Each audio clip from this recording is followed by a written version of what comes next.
इसका जो आकार है वो भी कुछ ऐसा ही है। आप इधर देखोगे, इधर ऐसा लगता है जैसे भगवान श्री कृष्ण जी की एड़ी हो।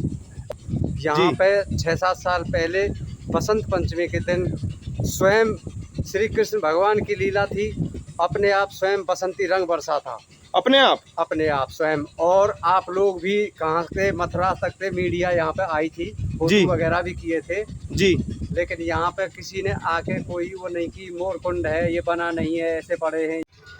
तो दोस्तों, हमारे देहात में कहावत है, जब कोई आदमी सुधरता नहीं है तो उसको कहा जाता है वही ढाक के 3 पात। तो आज मैं वही पेड़ देख पा यहीं करवा दे जी। तो उन्होंने ये चरण का प्रयास किया जी पत्थर पर, ये पहाड़ी इसके अंदर जी। तो गंगा जी के नीचे से धार निकली जी। गंगा जी ने साक्षात दर्शन भी दिए ग्वाल वालों को जी। और ये थे चरण पैर से निकाल लेने के कारण। तो सुना आपने। राधे राधे भाइयों, स्वागत है आपका एक और नई वीडियो में। आज हमारी ब्रज यात्रा आ चुकी है छोटी बठेन। छोटी बठेन पड़ता है आपका कोसी के पास। जब आप यूपी में आओगे तो हमारा, जब हरियाणा साइड से आप आओगे, सबसे पहला जो शहर पड़ता है यूपी में वो पड़ता है आपका कोसी कला। और भगवान श्री कृष्ण जी की भी वहाँ ज़रूर कोई ना कोई कला रही होगी या लीला रही होगी, जो कि उसका नाम पड़ा कोसी कला। जब आप उससे इधर की तरफ चलोगे, जो बठेन गेट बना हुआ है, तो बड़ी बठेन और छोटी बठेन 2 जगह पड़ती हैं आपकी। जो आपकी छोटी बठेन है, छोटी बठेन में आपका चरण पहाड़ी, और चरण पहाड़ी के अलावा यहाँ पर कई जगह हैं जिसके लगभग 5 या 6 ब्लॉग बनेंगे। और मेरे पीछे खड़े हैं जीतू भाई। जीतू भाई राधे राधे। भाई। और यहाँ पर एक कहानी जुड़ी हुई है। पहले मैं आपको वो जगह ही दिखा देता हूँ। जो आप मेरे पीछे ये कुंड देख रहे हैं, ये कोई कुंड नहीं है, इसको बोलते हैं चरण गंगा। और चरण गंगा क्यों बोला जाता है, उसके पीछे भी एक हमारे भगवान श्री कृष्ण जी की लीला जुड़ी हुई है। जब वो अपने गोपों के साथ यहाँ, ये पहले पूरा वन ही था, तब वो यहाँ गाय चराने आया करते। तो एक बार क्या हुआ, दशहरा वाला दिन था, तो जो भी गोप थे उन्होंने कहा हमारे भगवान श्री कृष्ण जी से कि हमें तो गंगा स्नान करना है, क्योंकि आज दशहरा का एक पावन दिन है और दशहरा वाले दिन गंगा स्नान भी किया जाता है। तो भगवान श्री कृष्ण जी तो हमारे थे लीलाधर। उन्होंने बोला कि क्या ज़रूरत है आपको गंगा जी जाने की, मैं आपके लिए यहीं गंगा ले आऊँगा। तो उन्होंने अपने चरण से इस चरण गंगा को बनाया था। और इसका जो आकार है वो भी कुछ ऐसा ही है। आप इधर देखोगे, इधर ऐसा लगता है जैसे भगवान श्री कृष्ण जी की एड़ी हो, और इधर ऐसा लगता है कि उनका आगे वाला पंजा और ये उनका अंगूठा हो।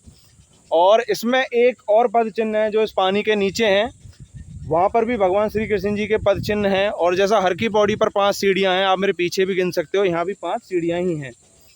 और भगवान श्री कृष्ण जी की यहाँ पद चिन्ह हैं, दाऊ जी के पद चिन्ह हैं, वो आगे वाली वीडियो में आपको मिलेंगे।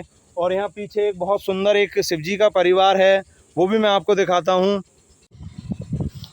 तो आप मेरे सामने दर्शन कर रहे हैं भगवान शिव के और उनके परिवार के। सबसे पहले भगवान के चरणों में अपना नतमस्तक करते हैं और चलते हैं अंदर मंदिर की तरफ। और बहुत ही सुंदर शिवलिंग बनी हुई है। अब इस शिवलिंग के बारे में तो मैं नहीं बता सकता कि ये नर्मदा से आई है या भू प्रकट है। और ये हमारे नंदी जी, बहुत सुंदर प्रतिमा है उनकी। और ये हमारे गणेश जी। और आप सामने वाली मूर्ति मुझे कमेंट करके बताएं ये किसकी है, और इसके बारे में भी। और ऊपर हमारे भगवान शिव जी का, जो उनकी आप कह सकते हो उनका प्रिय सर्प। उन्होंने जितने भी, एक टाइम ऐसा हुआ था कि पृथ्वी पर जितने भी सर्प थे उनको मारा जा रहा था किसी वजह से। तो हमारे जो सर्पों के राजा थे, उन्होंने जाकर भगवान श्री भोले जी की शरण ली, उनसे कहा कि आप हमारे प्राण बचाएं। तब से आप देख सकते हो भगवान शिव जी के गले में आपको सांप दिखेंगे। और वहीं से इस चीज़ की शुरुआत हुई। तो उसके बाद जो भी हमारे नाग देवता होते हैं उनको पूजा जाता है, और उनके सर पर भी एक अलग सा ही एक निशान होता है। और यहाँ पर ये मंदिर की घंटियाँ हैं, जिनका मैंने आपको कई बार बता चुका हूँ, फ्रीक्वेंसी का एक वो होता है। और यही है वो सामने आपकी चरण गंगा, जो बिल्कुल ऐसा लगता है कि भगवान श्री कृष्ण जी के चरण छपे हुए हैं। और ये एक, मैं आपको बताना भूल गया, ये एक पहाड़ी थी। उस पहाड़ी को श्री कृष्ण जी ने अपने पैरों से दबाया था, तब ये बनी थी चरण गंगा। आप दर्शन करें चरण गंगा के। और यहाँ आने के लिए आपको आना पड़ेगा पहले कोसी, उसके बाद आप पूछ सकते हैं कि बठेन कहाँ है। बठेन के बाद आप पूछे छोटी बठेन कहाँ है। और इस जगह को बोला जाता था रासौली वन, क्योंकि भगवान श्री कृष्ण जी ने यहाँ महारास भी रचाया था। और एक इतना बड़ा झूला था कि उस पर लगभग कई लाख गोपियाँ झूली थी। और इसी के साथ यहाँ एक ताऊ जी और भी हैं। ताऊ जी राधे राधे। तो ताऊ जी क्या कहना चाहोगे आप? इस जगह के बारे में, इस जगह की प्राचीनता के बारे में। ये बहुत ही प्राचीन स्थान है, बहुत ही अच्छा, सुशील, सुंदर। यहाँ जी। पे 6-7 साल पहले बसंत पंचमी के दिन स्वयं श्री कृष्ण भगवान की लीला थी। अपने आप स्वयं बसंती रंग बरसा था, अपने आप स्वयं। और आप लोग भी कहाँ से, मथुरा तक से मीडिया यहाँ पे आई थी, जी। फोटो वगैरह भी किए थे। जी। लेकिन यहाँ पे किसी ने आके कोई वो नहीं की, मोरकुंड है, ये बना नहीं है, ऐसे पड़े हैं, ये सरकार का काम है, ये बना। चलो टाइम के साथ सब चीज़ें हो जाएंगी। हाँ। और मैं देख पा रहा हूँ कि हाँ कई 1 2 3 4 या 5 समाधि हैं। हाँ जी। तो ये समाधि किन की है ताऊ जी? समाधि यहाँ के मेहनत लोगों की है, पहले जो यहाँ के तपी रहे हैं। तपे हुए हैं। अच्छा, तो ताऊ जी आप इसी गांव के हो? जी हाँ। तो इस मंदिर पर कहाँ कहाँ से लोग आते हैं? यहाँ से गुजरात तक से यात्री लोग सब आते हैं। ये 84 को उसकी जो परिक्रमा देते हैं वो जी। गुजरात तक से यहीं आते हैं। तो मैंने सुना यहाँ के जो संत जी ने उन्होंने बताया था कि लगभग 28 देशों की यात्रा भी यहाँ आती है, जो आती इस्कॉन है। से जुड़ी हुई है। आती है। लगभग आपके रसिया के बहुत ज़्यादा लोग आते हैं, अमेरिका से, इंग्लैंड से, जी उन्होंने बताया। और लगभग आपके ब्राज़ील से भी लोग आते जी हैं। आते हैं। तो यहाँ के जो सबसे बड़े तपस्वी संत हुए हैं वो कौन थे? भाई हमारी सोच से पहले ही है। अच्छा। यहाँ पे संत ऐसे ऐसे रह लिए। हाँ। एक जिस समय यहाँ पे नाहर, चीते वगैरह भी रहते थे। नाहर बोला जाता है शेर को। हाँ हाँ। आपका लोयन। जी जी। वो भी रहते थे यहाँ। जी। जो यहाँ पास में एक कुइया पड़ती है, पहले यहाँ मीठा पानी नहीं था, अब मीठा है यहाँ। जी। वहाँ से पानी साधु लेके आता था। जी। तो रास्ते में यहाँ से गाय के बछड़ा को शेर पकड़ के ले जा रहा था। जी। तो बताते हैं कि वो साधु ने उसका कान पकड़ लिया शेर का, कि इस बछड़ा को जहाँ से लेके आया वहीं पर छोड़ के आओ। अच्छा। जब वो यहीं पर छोड़ के बछड़ा को, आइंदा यहाँ पर किसी गऊ, पशु, पक्षी को परेशान मत करना, तू यहाँ से जा। जी। तो डंडा मार के साधु ने उस शेर को भगा दिया। तो मतलब इतने सिद्ध संत यहाँ हुए हैं। जी हाँ। तो इसी के साथ हम ताऊ जी से विदा लेते हैं। ताऊ जी राधे राधे। और यहाँ बैठे हो हमारे जीतू भाई। जीतू भाऊ जी, कैसी लगी आपको चरणगंगा? मुझे तो मज़ा आ गया, माइंड ब्लोइंग। भाई जी एकदम बहुत अच्छी जगह है, एकदम नेचर के बीच में है। आप लोग देख सकते हो चारों तरफ पेड़ पौधे हैं। और जैसा कि बताया जा रहा है, लगभग आज से 5,500 साल से भी पहला स्थान बना हुआ है। अंग्रेजों से जमाने से, अंग्रेजों की जो शासन था उससे पहला है ये। अंग्रेजों के शासन से पहले का मंदिर है ये। वो मंदिर मैं आपको थोड़ी देर में दिखाऊंगा नेक्स्ट ब्लॉग में।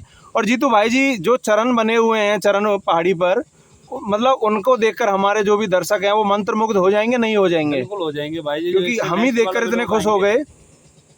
जो इससे आगे ब्लॉग आएंगे उनमें आप लोग जिन चरणों के दर्शन करोगे उनको देखकर आप बिल्कुल फ्लैट हो जाओगे। श्री कृष्ण भगवान के 3 पग हैं जो उनके जी। लिए, जो 3 पग हैं बनी के अंदर जी। कुटिया बनी हुई है जी। वो 3 पग हैं जो श्री कृष्ण भगवान के हैं, जो वामन अवतारी। तो इसी के साथ इस वीडियो में हम आपसे विदा लेते हैं। अगर आपको वीडियो अच्छी लगी हो तो आप हमारा चैनल सब्सक्राइब करें, कमेंट करें, लाइक करें। और इसी के साथ हम आपसे विदा लेते हैं और बोलते हैं राधे राधे।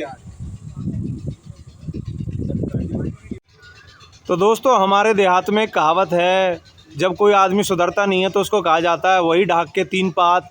तो आज मैं वही पेड़ देख पा रहा हूँ, ढाक का। और इसकी जो विशेषता होती है मैं आपको दिखाता हूँ। इसकी हर डाली पर आपको 3 ही पत्ते मिलेंगे। आप देख सकते हो अच्छे से, चाहे वो बड़ा हो या छोटा हो। ये 1 2 और 3, कितनी भी मतलब इसकी डालियाँ, उसमें 3 से ज़्यादा पत्ते कभी नहीं लगेंगे। तो आदमी की कोई जो फितरत होती है वो नहीं बदलती। तो हमारे यहाँ कहावत बनी थी, ढाक के वही 3 पात। तो आप किसी भी डाल को पकड़ कर देख लें, 1 2 और 3, कहीं भी पकड़ कर देखेंगे आपको 3 ही पत्ते मिलेंगे। 1 2 3, इधर भी देखते हैं हम, 1 2 3, यहाँ भी देखें 1 2 3।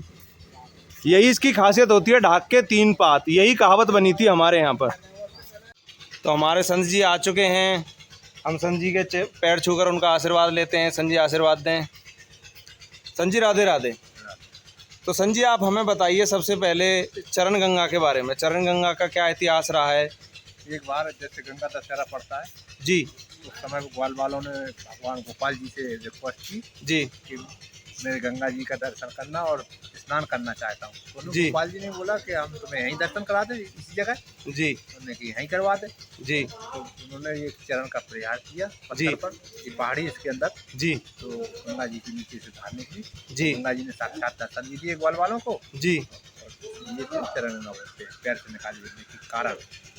तो सुना आपने चरण गंगा के बारे में। चरण गंगा का जो मतलब कह सकते हैं वो कैसे उसको बनी, कैसे उसकी शुरुआत हुई। तो इसी के साथ हम अपने संत जी का आशीर्वाद लेते हैं। संत जी आशीर्वाद दें। लाखों लोग कैमरे पर देखते हैं, आप हमें आशीर्वाद जरूर दें, फिर वो कहेंगे संजी ने आपको आशीर्वाद नहीं दिया। तो संजी ने हमें आशीर्वाद दे दिया। इसी के साथ हम आपसे विदा लेते हैं और बोलते हैं राधे राधे।